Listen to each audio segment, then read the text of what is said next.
हम ललित नारायण झा। तो सब गोटे के कहलुका बात तो बुझले हैत, काल्हि गाँव में कते हल्ला भेलै, की भेलै। आयो एना होबक चाही, एना नहीं होबक चाही।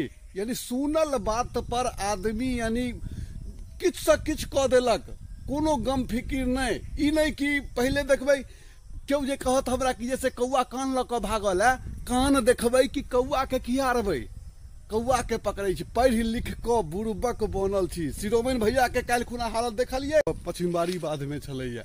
आ पुबारी बाध के नुकसान के नाम ओकरा ये ने देखी ने सुनी। ककरो अहाँ नाम कह देवे, ककरो पर अहाँ के कुन्नह अइ कहियो के तो ओकरा ओझरा देवे अहाँ बात के। आ तेहने पंचो सब तेहने आगे आगे आगे आगे। अगर वास्तविक बात जे अगर सामने नहीं अबते तहन तो पंच देखते रहिए, कहते रहे कि जैसे 1 लाख के जुर्माना कऽ देवे, 10 साल के एकरा से असूल लेवे।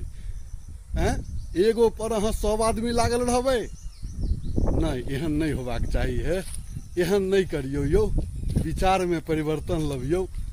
कोनो बात कतौ से उठै छै, पहले ओकरा जड़ में जइयो ने। यानी बात कतौ से उठलै, के उठेलकै, किया उठलै, आ बात सत्य छै कि झूठ छै, ओकर प्रमाण अहाँ प्रमाणित करबै ने ओई बात के, ई बात सत्य छै कि झूठ छै। आ ककरो पर किछु कमजोर आदमी छै तो ओकरा अहाँ 10 गो मिल के मारि देबै। सबके इस संसार में जीव के अधिकार छै, भगवान सबके जन्म देलखिन है। सब 1000-2000 में 1 गो आदमी एहन होइ छै जे कि ओझरौल बात करै छै। सेहो नहीं करियो, कम से कम ई सुधरि जइयो। वीडियो एतै तक रह दियो, विशेष की कहूँ, सब आदमी सब बात बुझते छियै। जय मिथिला, जय मैथिली, जय भारत।